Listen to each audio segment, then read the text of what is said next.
اب جو صورتحال سیاسی طور پر ملک میں ڈیولپ ہو رہی ہے کہ دوبارہ سے الزام لگ رہا ہے پی ڈی ایم کے اوپر کہ ایک انتقامی سیاست کی جا رہی ہے، شہباز گل پہ تشدد ہو رہا ہے اور ان سے جو ہے وہ جیل کے اندر بھی ناانصافی کی جا رہی ہے۔ لیکن وزیر داخلہ پنجاب کا بیان بھی آپ نے سنا اور انہوں نے اس کو ریفیوٹ کیا۔ آپ کیسے دیکھ رہے ہیں سچویشن کو اور آپ کا تجزیہ کیا ہے اس پر؟ کارکن پر جیل میں اگر تشدد ہو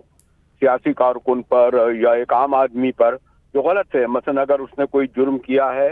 اس کے لیے سزا ہے، ایون یہ کہ عمر قید کی سزا ہے، بلکہ سزائے موت تک کی بھی سزا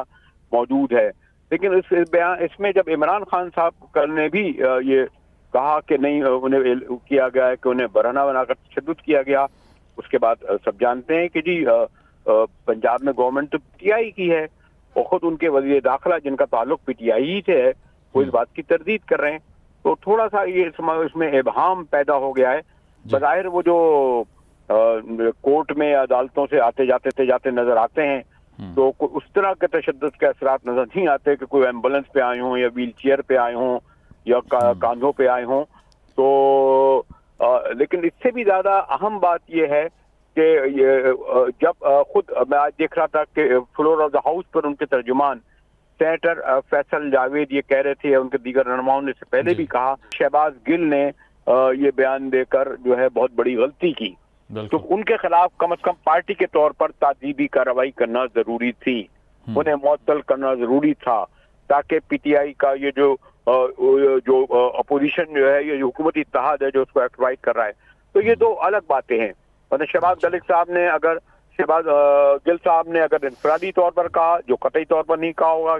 یا پھر شاہ سے زیادہ وفادار کہتے ہیں جنہیں شاہ، اس کے طور پر کہا تب بھی غلط کہا، اور اگر ایسا کہا تو ان کو آئینی اور قانونی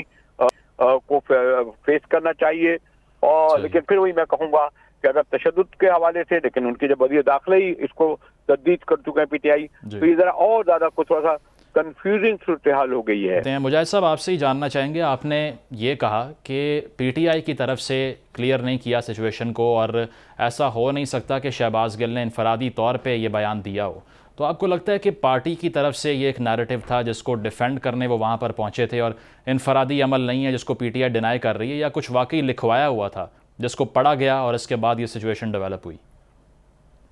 دیکھیں، اب میں یہ اتنے بھی جاؤں گا، یہ تو آپ کو علم ہے کہ ہر پارٹی میں مختلف ہو رہے ہیں، مثلا میاں نواز شریف کا ہی مسئلہ ہے۔ ابھی یہ جو ابھی آیا کہ جی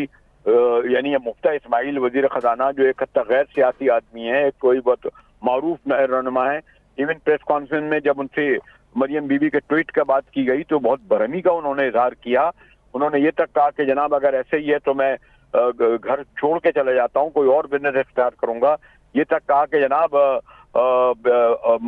نامور لوگوں سے قبرستان بھرے ہوئے ہیں، تو یہ جو ان کا جو لہجے میں ترخی اور ترشی ہے، اور اس طرح ان کے ذرائع کہتے ہیں جی اگر ایسے ہی نہیں چل رہا تو آپ آ رہے ہیں، تو اب یہ ایک بہت بڑی اوپینین ہے۔ اس پر تو ایسا لگتا ہے کہ بغیر شہباز شریف صاحب کی مرضی کے انہوں نے یہ کہا ہوگا، تو ان سے بھی پوچھ گچھ کی جا سکتی تھی۔ تو ایک تو یہ ہوتا ہے کہ رانا صلی اللہ کی زبان دیکھیں، وہ بالکل مختلف ہوتی ہے، خاقان عباسی صاحب کی مختلف بیانیاں ہوتی ہے، تو شہباز گل صاحب جیسے لوگ یا فیاض چوہان جیسے لوگ ان کے دیکھیں، اور اگر اس مقابلے میں اسد عمر صاحب دیکھیں تو یہ ذرا مختلف ہوتا ہے۔ تو پارٹی میں کچھ یہ صورتحال رہتی ہے کہ کچھ ہاکس ہوتے ہیں اور کچھ جو یعنی جن کی